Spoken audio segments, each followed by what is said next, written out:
droit au but. Nous avons reçu M. Anissé Ekané et qui nous avait dit en ce moment-là que vous étiez auto-exclu du groupe de Douala. Vous aviez cofondé le mouvement et que vous vous étiez auto-exclu. Il avait donné 2 raisons. La première raison était que vous aviez exclu complètement la possibilité du ministre Kamto d'être candidat, du moins d'être porté par le mouvement groupe de Douala. Et la deuxième, c'était le langage que, dit-il, qui était un peu dur. Je ne vais pas utiliser le même terme que lui. Du moins, je vais le faire puisque je le cite, que vous aviez des propos durs envers une tribu en particulier et que ça ne cadrait pas avec le mouvement.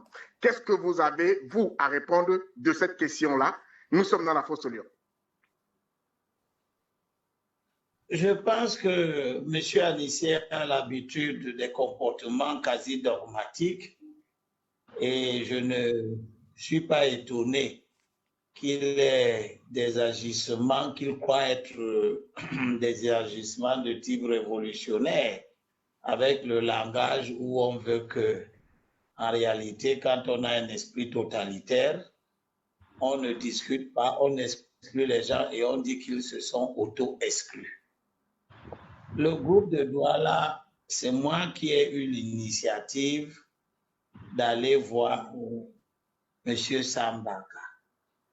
Il n'existait aucune initiative menée ni par Anissé, ni par M. Sambaka, ni par les deux sans moi, pour qu'on pense que quand je suis venu les voir, j'ai trouvé qu'ils machinaient déjà quelque chose. Je me suis levé au courant du mois de, je crois, février de cette année, vers la fin du mois de février, alors que je voyais le temps s'écouler et on voit que les acteurs politiques les plus sérieux, c'est-à-dire ceux qui avaient déjà annoncé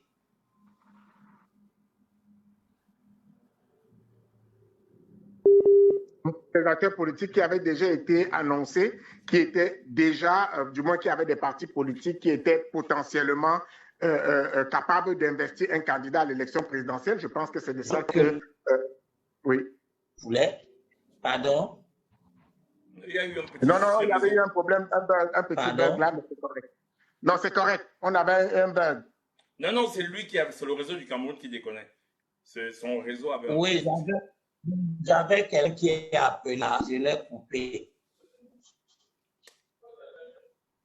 Ok. Donc, je suis allé voir d'abord Sambaka dans son lieu de travail et je lui ai fait part du souci que j'avais de voir que dans est en train de s'écouler, on va d'un moment à l'autre convoquer le corps électoral et on est là, les candidats annoncés qui sont sérieux dans le sens où ils remplissent toutes les conditions exigées par le code électoral pour se présenter à l'élection du président de la République, ne sont pas en train de se parler et le temps s'écoule. Il était bon que nous fassions quelque chose. Nous qui ne sommes pas candidats et qui sont parmi nous, qui sommes parmi les plus âgés maintenant de l'échiquier politique et qui avons vu tout ce qui s'est passé dans la vie politique depuis les années 90 jusqu'à maintenant. Et qu'il ne fallait pas rassembler les partis politiques.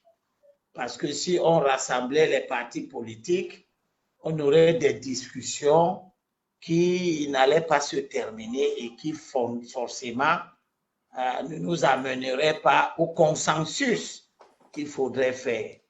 Le consensus, et je l'ai bien dit à M. Sambaka, n'est pas un consensus idéologique. Il est un consensus autour d'un petit programme minimum qui peut mettre tout le monde d'accord ou bien auquel tout le monde peut adhérer et qui serait pragmatique dans les 7 prochaines années. Et un consensus autour de l'acteur politique qui peut le mieux nous porter et qu'on soutiendrait nous tous. Et nous avons dit oui, Sambaka et moi, il a même utilisé l'expression « nous devons les mener au consensus ». Et je lui ai dit que je vais donc voir Anissé Ekane également et que je vais voir également Henriette Ekwe. C'est ce que j'ai fait.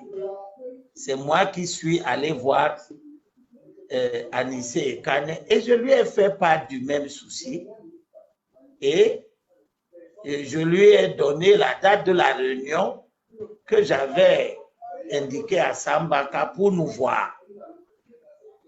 Je suis également allé voir Henriette Ekwe.